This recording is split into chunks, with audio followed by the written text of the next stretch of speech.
Hey, welcome back everyone. It is now November 25th of 2020, and ever since the very end of the Skywalker saga, a lot of fans around the world have been very intrigued about the future of the Star Wars franchise by Disney, Lucasfilm, Bob Iger, Bob Chapek, you name it, and exactly what's to come for this new Star Wars universe.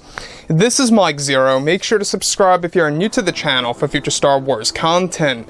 Now, one thing about Disney Star Wars is that yes, we do know that a lot of changes are in fact being made behind the scenes over at Lucasfilm, given that Kathleen Kennedy, as of right now, is no longer involved with a majority of those Star Wars projects, except for the Leslie Headland Star Wars TV show, and that's it. Now, one exciting aspect of this new EU is that a lot of changes are being made, not just to the sequels, but also to other aspects of the Star Wars universe that's really going to change specific key rules to the George Lucas philosophy of the franchise. Now, obviously, a lot of fans are going to be a little bit controversial over that, and I understand that, but they know the risk. They're really paying a lot of attention to themselves and how they're handling the franchise moving forward. Now, on top of all of this, what's really exciting all has to do with the major change that's coming our way for the rise of Skywalker as a movie by Jon Favreau, George Lucas, and other creators that are actually developing all these major retcons. So with that being said, now that the Skywalker saga is over, both Disney and Lucasfilm are primarily focused on their new Star Wars universe and their new trilogy of movies. It's noted that currently both Bob Iger and Chapek are hard at work on developing their brand new Star Wars shows and movies in order to build the future. However, it's noted that one major change coming for the character of Luke is already in the works that will serve as a major retcon to the sequel trilogy films, and more beyond all of that, mind you. Let's stop right there for a second, is that these retcons are really going to craft the franchise to really evolve. Now, further, it's described that both Jon Favreau and George Lucas are currently working on a retcon that will change the ending of the movie.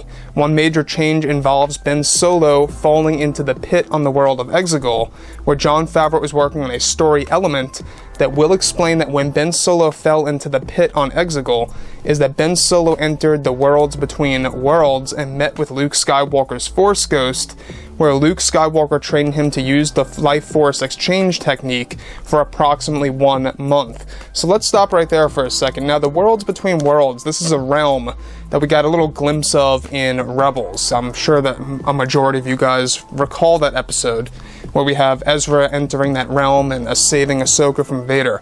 It's a very interesting, transition by Dave Filoni to somewhat introduce time travel into Star Wars. It wasn't necessarily like time travel in the traditional sense, it was its own type of thing. It was more like entering a realm where you have all these different portals in a sense. So when we look at everything of what's happening now, the world of Exegol has a pathway to the worlds between worlds. This is exactly what Jon Favreau wants to establish in this new canon.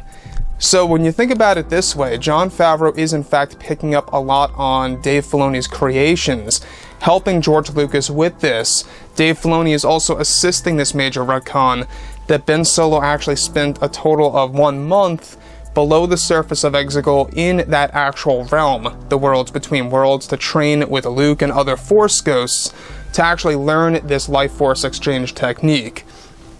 So moving on from that, alright, Jon Favreau wants to establish the canon lore that Ben Solo spent so much time in the worlds between worlds, where in the real world on Exegol, time was normal for Palpatine, Rey, and the Resistance. Favreau plans to make this the reason as to why Ben Solo was able to use the technique after training with Luke in the worlds between worlds, as well as meeting with other Force Ghosts like Anakin, Leia, Qui-Gon, Mace Windu, and others. Exegol is said to hold a massive connection to the worlds between worlds on a grand scale. So that's the thing here, is that you guys may recall that when you look into the bottomless pit on Exegol, when Ben Solo falls into it, it's got its own unique type of design, and Jon Favreau really wanted to kind of expand off of that, to kind of create something out of that. And that's exactly what he's doing with these major retcons.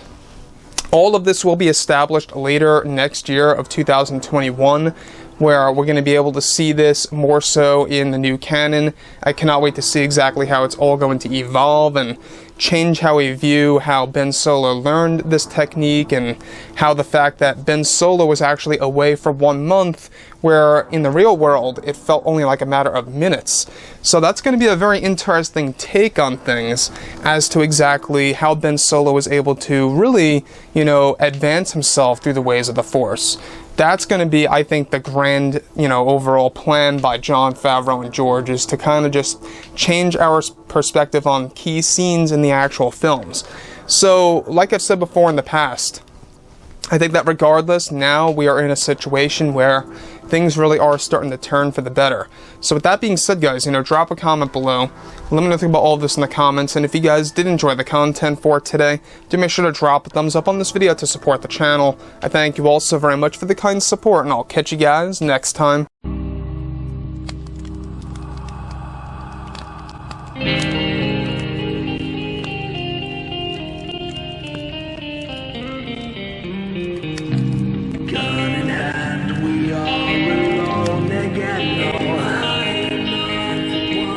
From night to moon